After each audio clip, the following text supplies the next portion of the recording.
Mathéo Radio présente À haute voix la lecture intégrale des œuvres spirituelles majeures. Aujourd'hui, le disciple de Paul Bourget.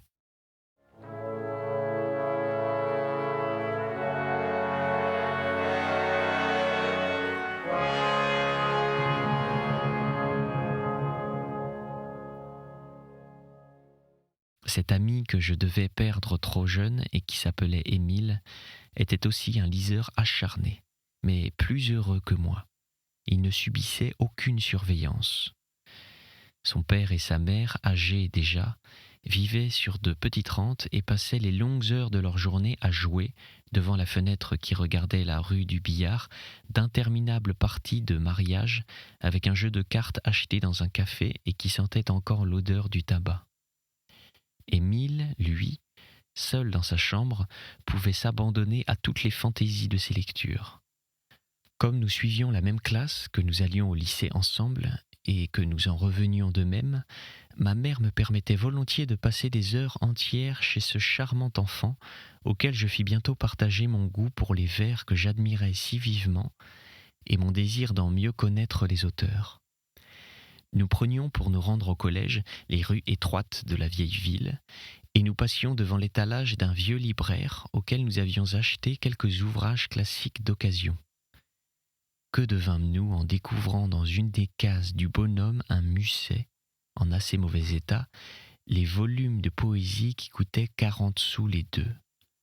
Ils étaient si usés, si maculés. Nous commençâmes par les feuilleter, puis il nous devint impossible de ne pas les posséder. En réunissant nos 2 semaines, nous arrivâmes à les emporter. Et c'est là, dans la petite chambre d'Émile, assis, lui sur son lit, moi sur une chaise, que nous lûmes Don Pez, Les Marrons du Feu, Portia, Mardoche, Rolla. J'en tremblais comme d'une grosse faute, et nous nous laissions envahir par cette poésie, comme par un vin, longuement, doucement, passionnément. J'ai eu depuis entre les mains, dans cette même chambre d'Émile et dans la mienne propre, grâce à des ruses d'amants en danger, bien des volumes clandestins et que j'ai bien aimés, depuis La peau de chagrin de Balzac jusqu'aux Fleurs du mal de Baudelaire, sans parler des poèmes de Henry Heine et des romans de Stendhal. Je n'ai jamais éprouvé d'émotion comparable à celle de ma première rencontre avec le génie de l'auteur de Rolla. Je n'étais ni un artiste, ni un historien. La valeur plus ou moins haute de ces vers, leur signification plus ou moins actuelle, me laissait donc indifférent. C'était un frère aîné qui venait me révéler à moi, chétif encore, et qui n'avait pas vécu, l'univers dangereux de l'expérience sentimentale. Ce que j'avais senti obscurément, cette infériorité intellectuelle de la piété par rapport à l'impiété, m'apparut alors sous un jour étrangement nouveau. Toutes les vertus que l'on m'avait prêchées durant mon enfance s'appauvrirent, se mesquinisèrent, si humblement, si grêles, à côté des splendeurs de l'opulence, de la frénésie de certaines fautes. La foi toute simple, c'étaient ses dévotes, les amis de ma mère, si tristement racornis et vieillottes. L'impiété, c'était ce beau jeune homme qui, au matin de sa dernière nuit, regarde la sanglante aurore et, dans un éclair, découvre tout l'horizon de l'histoire et des légendes pour revenir ensuite appuyer sa tête sur le sein d'une fille belle comme son plus beau songe et qui l'aime trop tard. La chasteté, le mariage, c'étaient les bourgeois que je connaissais qui allaient à la musique du jardin des plantes le jeudi et le dimanche, de leur même pas régulier, qui disaient du même ton les mêmes phrases. Mon imagination me dessinait en regard, éclairé par les couleurs chimériques de la poésie la plus brûlante, les visages des libertins et des adultères, des comtes d'Espagne et des fragments qui suivent. C'était Dalti tuant le mari de Portia, puis errant avec sa maîtresse sur l'eau morte de la lagune entre les escaliers des palais antiques. C'était Don Pez assassinant Joanna après s'être enlacé à elle dans une étreinte affolée par le philtre, Franck et sa belle colore, Asana et sa Noumana, l'abbé Cassio et sa Suzon, je n'étais pas capable de critiquer la fausseté romanesque de tout ce décor, ni d'établir un départ entre les portions sincères et les portions littéraires de ces poèmes. Les profondeurs scélérates de l'âme m'apparaissaient à travers les lignes, et elles me tentaient, elles attiraient en moi l'esprit déjà curieux de sensations nouvelles, la faculté d'analyse déjà trop éveillée. Les autres livres, dont je vous ai cité les titres tout à l'heure, furent pour moi des prétextes à une tentation analogue, quoique moins forte. Devant les plaies du cœur humain, que les uns et les autres étalent avec tant de complaisance, j'ai ressemblé dès ma 15e année à ces saints du Moyen-Âge qu'hypnotisait la contemplation des blessures du Sauveur. La force de leur piété faisait apparaître sur leurs mains les stigmates miraculeux. Et moi, mon ardeur d'admiration m'a ouvert sur l'âme, à l'âge des saintes ignorances et des puretés immaculées, les stigmates des ulcères moraux dont saignèrent tous les grands malades modernes. Oui, dans ces années où je n'étais encore et toujours que le collégien, ami du petit Émile, et qui se cachait de sa mère pour ses lectures, je me suis assimilé en pensée les émotions que l'enseignement craintif de mes maîtres m'indiquait comme les plus criminelles.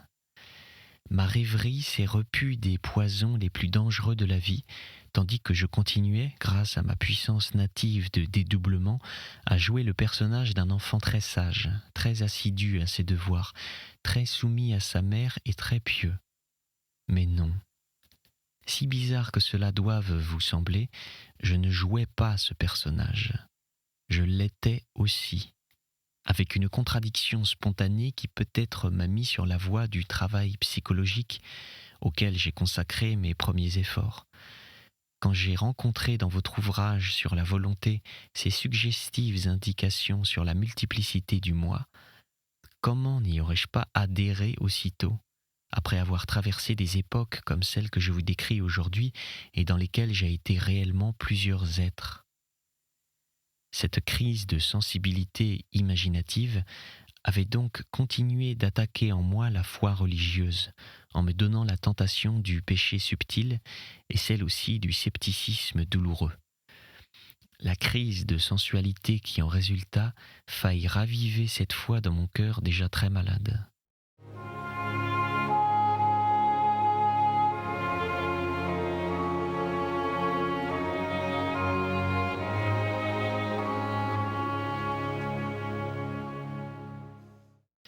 Je cessais d'être pur à 17 ans. Et comme il arrive d'habitude dans des conditions très prosaïques et très tristes. Une ouvrière d'environ 30 ans, fraîche mais commune, qui venait chez ma mère se trouvant un après-midi seule avec moi, profita de la circonstance pour m'attirer auprès d'elle et me donner des baisers qui m'affolèrent. Elle me demanda de venir chez elle, et la fièvre que ces caresses avaient allumée en moi, jointe à une palpitante curiosité des choses de la chair éveillée par mes lectures, me fit aller à ce rendez-vous. Là, dans une chambre de hasard sur un lit au gros drap de calicot rude, je perdis ma virginité entre les bras de cette fille, dans les yeux de laquelle l'idée de mon innocence physique allumait un si bestial éclat qu'elle me fit peur. L'action ne fut pas plus tôt accomplie que je m'enfuis de cette chambre avec un dégoût inexprimable. Il me semblait que mes mains, que ma bouche, que tout mon corps était souillé d'une souillure qu'aucune eau ne laverait. Ma première idée fut d'aller me confesser et d'implorer du Dieu auquel je croyais encore la force de ne pas recommencer. Ce dégoût persista pendant plusieurs jours, et puis je constatai avec un mélange d'épouvante et de volupté que le désir s'y insinuait petit à petit.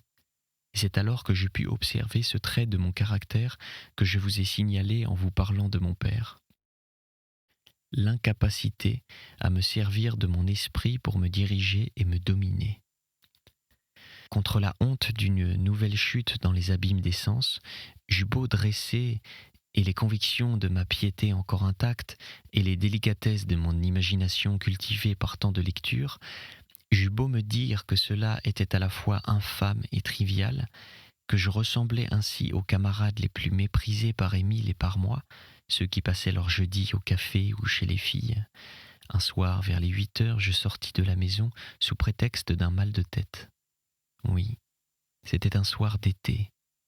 Je respire encore l'odeur de poussière mouillée qui flottait sur la place de Jaude arrosée de l'après-midi.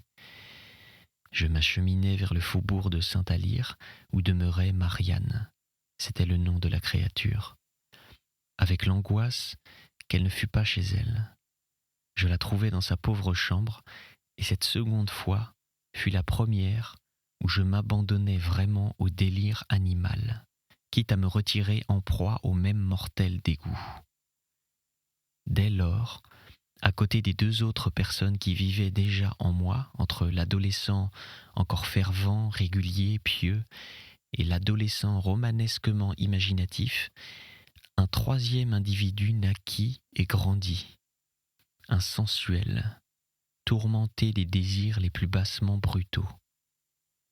Pourtant le goût de la vie intellectuelle subsistait en moi si fort, si définitif, que tout en souffrant de cet état singulier, j'éprouvais une sensation de supériorité à le constater, à l'étudier. Ce qu'il y avait de plus étrange, c'est que je ne m'abandonnais pas plus à cette dernière disposition qu'aux 3 autres, avec une claire et lucide conscience. Je demeurais un adolescent à travers ces troubles, c'est-à-dire un être encore incertain, inachevé, en qui s'ébauchaient les linéaments de son âme à venir. Je ne m'affirmais ni dans mon mysticisme, puisqu'au fond, tout au fond, j'avais honte de croire comme d'une infériorité, ni dans mes imaginations sentimentales, puisque je les considérais comme de simples jeux de littérature, ni dans ma sensualité, puisque j'avais la nausée au sortir de la chambre de Marianne. Et d'autre part, je n'avais ni l'audace, ni la théorie de ma curiosité à l'égard de mes fautes. C'était dans l'été de ma rhétorique. Émile, qui devait mourir l'hiver suivant de la poitrine, était déjà bien malade et ne sortait plus guère. Il écoutait mes confidences avec un intérêt effrayé qui flattait mon amour-propre en me donnant à mes propres yeux une allure d'exception. Cet amour-propre ne m'empêchait pas d'avoir moi-même peur, comme à la veille de ma première communion, du regard que l'abbé Martel me jetait maintenant quand il me rencontrait.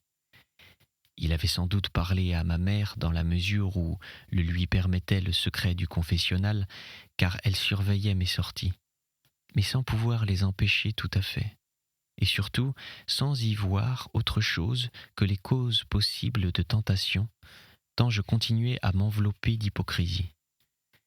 Cette maladie de mon meilleur ami, cette surveillance de ma mère, l'appréhension des yeux du prêtre achevaient de m'énerver, d'autant plus que dans ce pays de volcans, il semble que les chaleurs d'été fassent sortir du sol une vapeur plus ardente, plus grisante. J'ai connu dans ces moments-là des journées littéralement folles, tant elles renfermaient en elles d'heures contradictoires. Des journées où je me levais plus fervent chrétien que jamais. Je lisais un peu d'imitation, je priais, j'allais à ma classe avec le ferme repos d'être parfaitement régulier et sage. Sitôt rentré, je faisais mes devoirs, puis je descendais pour voir Émile. Nous nous livrions ensemble à quelques lectures troublantes. Son père et sa mère, qui le voyaient mourir et qui le gâtaient, lui laissaient prendre chez le libraire tous les livres qui lui plaisaient. Et nous en étions maintenant aux écrivains plus modernes, à ceux d'aujourd'hui, dont les volumes arrivés récemment de Paris exhalaient une odeur de papier frais et d'encre neuve. Nous nous procurions ainsi un frisson du cerveau qui m'accompagnait tout l'après-midi. Et cependant, je retournais en classe. Là, dans l'étouffante chaleur du milieu du jour, tandis que les portes ouvertes sur la cour laissaient voir dans l'ombre courte des arbres, et aussi que l'on entendait les voix lointaines des professeurs dictant les devoirs, l'image de Marianne s'offrait à moi. Et une tentation commençait d'abord lointaine et vague, qui allait grandissant, grandissant. J'y résistais, en sachant que j'y succomberais, comme si de lutter contre mon obscur désir m'en faisait davantage sentir la force et l'acuité. Je rentrais, L'image impure me poursuivait. Je dépêchais mes devoirs avec une sorte de verve endiablée, trouvant du talent dans le désarroi de mes nerfs trop vibrants. Je dînais la bouche desséchée par l'ardeur de sensualité qui, à présent, me brûlait. Je descendais sous le prétexte de revoir Émile et je me précipitais vers la rue de Marianne. Je retrouvais auprès d'elle la sensation brutale, cuisante et âpre, suivie d'une nausée si étrange et revenue. Il m'arrivait de passer des heures à ma fenêtre, regardant les étoiles de la vaste nuit d'été, me souvenant de mon père mort et de ce qu'il me disait jadis sur ces mondes lointains.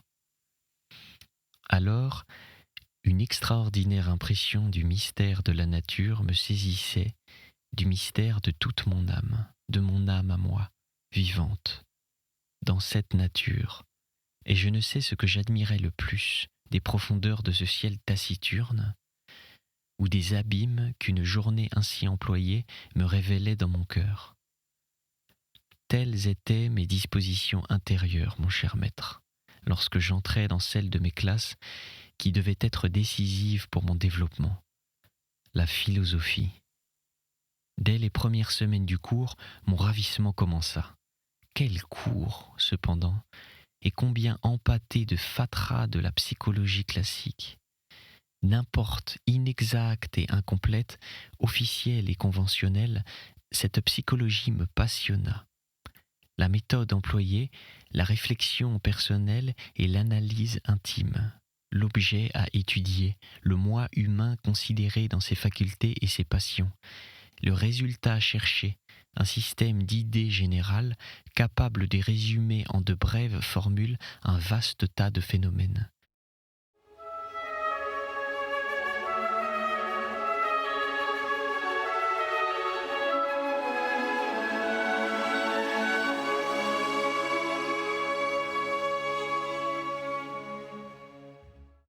Tout dans cette science nouvelle s'harmonisait trop bien avec le genre d'esprit que mon hérédité, mon éducation et mes propres tendances m'avaient façonné.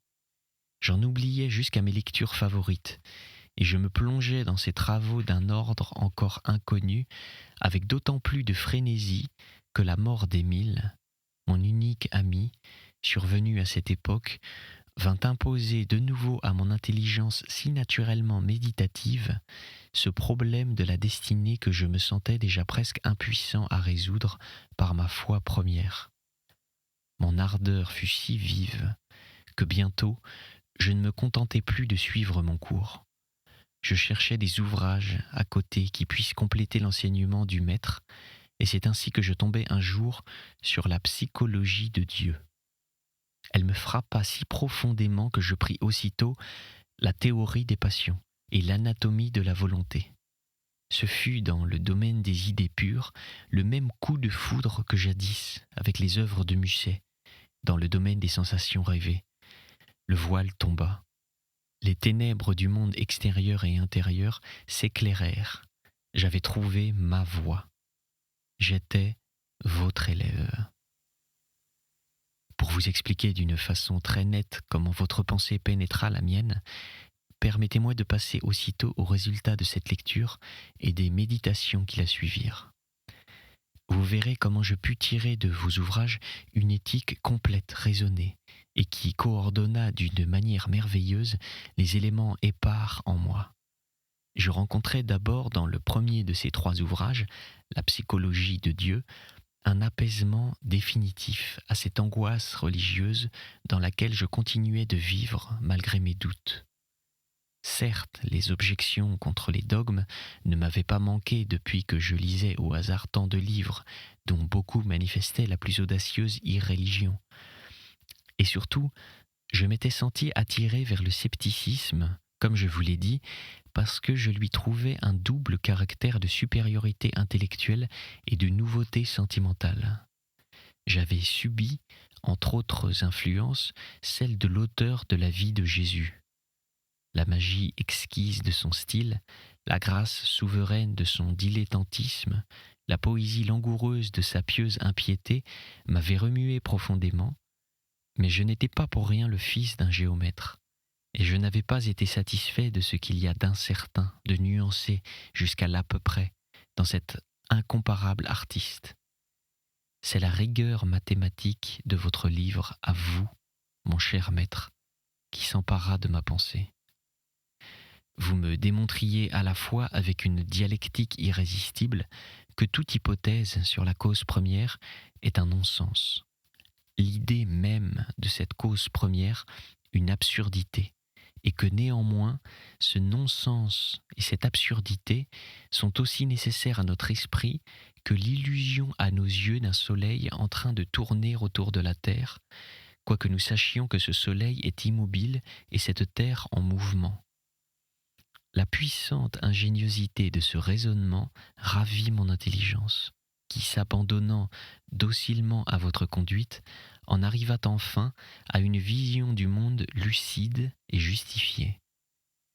J'aperçus l'univers tel qu'il est, épandant sans commencement et sans but le flot inépuisable de ces phénomènes. Le soin que vous avez eu d'appuyer toutes vos argumentations sur des faits empruntés à la science correspondait trop bien aux lointains enseignements de mon père pour ne pas me séduire par cela aussi, par ce charme d'une ancienne habitude d'esprit pratiquée à nouveau après des années.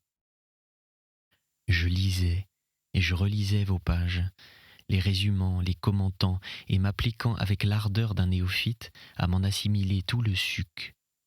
L'orgueil intellectuel que j'avais senti remuer en moi dès mon enfance s'exaltait dans le jeune homme qui apprenait de vous le renoncement aux plus douces, aux plus consolantes utopies. Ah, comment vous raconter ces fièvres d'une initiation qui fut pareille à un premier amour par les félicités de l'enthousiasme et ses ferveurs. J'avais comme une joie physique à renverser, vos livres à la main, l'antique édifice des croyances où j'avais grandi. Oui, c'était le mâle félicité qu'a célébré Lucrèce, celle de la négation libératrice, et non plus les lâches mélancolies d'un joug-froid. Cet hymne à la science, dont chacune de vos pages est comme une strophe, je l'écoutais avec un ravissement qui fut d'autant plus intense que la faculté d'analyse, principale raison de ma piété, trouvait à s'exercer, grâce à vous, avec une autre ampleur qu'au confessionnal, et que vos deux traités m'éclairaient sur mon univers intérieur, en même temps que la psychologie de Dieu m'éclairait sur l'univers extérieur d'une lumière qui, même aujourd'hui, reste mon dernier, mon inextinguible fanal dans la tempête. Toutes les incohérences de ma jeunesse, en effet, comme vous me les expliquiez, cette solitude morale dont j'avais tant souffert auprès de ma mère, auprès de l'abbé Martel, auprès de mes camarades, de tous, même d'Émile, je la comprenais maintenant. Dans votre théorie des passions, n'avez-vous pas démontré que nous sommes impuissants à sortir du moi et que toute relation entre deux êtres repose sur l'illusion comme le reste? Ces chutes d'essence dont j'avais eu des remords si atroces, votre anatomie de la volonté m'en révélait les motifs nécessaires, l'inéluctable logique, les complications que je m'étais reprochées en m'y attardant, comme un manque de franchise, vous m'y faisiez reconnaître une loi de l'existence même, imposée par l'hérédité à notre personne.